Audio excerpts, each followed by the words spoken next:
أيضا من الأسباب المهمة لفشل الانقلاب في تركيا، هذا السبب المهم جدا هو خروج كل الناس في الشوارع وفي الطرقات وفي الميادين العامة بعد دعوة طيب أردوغان لهم بأن يخرجوا وأن يدافعوا عن وطنهم. خرجوا في كل المدن. هذا كان أمرا مهما جدا بأنهم خرجوا في كل المدن من الغرب إلى الشرق، الشمال إلى الجنوب، كلهم خرجوا في وقت واحد، مما كان له عامل مهم في إسقاط هذا الانقلاب وفشل هذا الانقلاب وتداعي هذا الانقلاب. ديار بكر، يعني أنا أركز على ديار بكر لأن دائما يقولون أن ديار بكر عندهم مشاكل أو هذه الأسباب، لكن ثبت أن ديار بكر كثير منهم وكثير ممن يسكنون في ديار بكر عندهم حب لتركيا وحب لوطنهم، مما ثبت وظهر في هذه الضربة أو في هذا الانقلاب. خرجت أعداد كبيرة جدا في ديار بكر في الميادين العامة وفي الشوارع ضد هذا الانقلاب الفاشل. يوجد يعني فرق ويوجد تشابه. بداية التشابه بين الانقلاب في تركيا والانقلاب في مصر. الانقلاب في تركيا وقع من العسكر، وأيضا الانقلاب في مصر كان من العسكر. الانقلاب في مصر كان على الإسلام، والانقلاب في تركيا كان على الإسلام. هذا أوجه التشابه.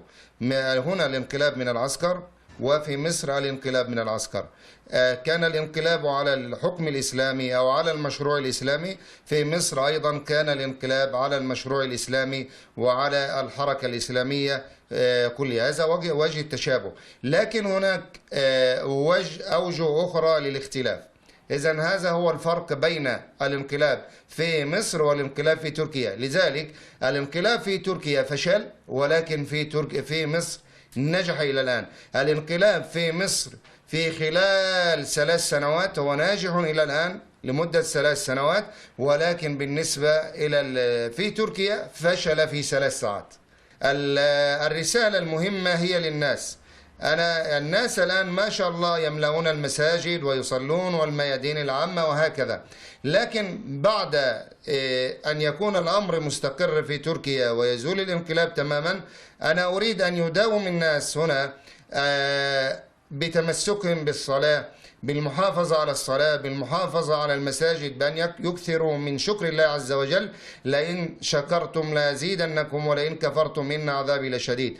وليعلموا جميعا أنهم ليس بسببهم وبسبب خروجهم من الميادين بهذه الملايين هو سبب النصر على الانقلابيين، ولكن السبب المهم الرئيسي والأول هو الله عز وجل.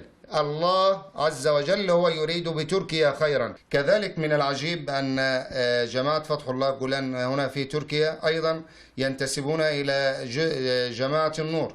يعني كما نعلم أن يعني جماعة النور خرج منها أفرع حوالي 5 جماعات تقريبا.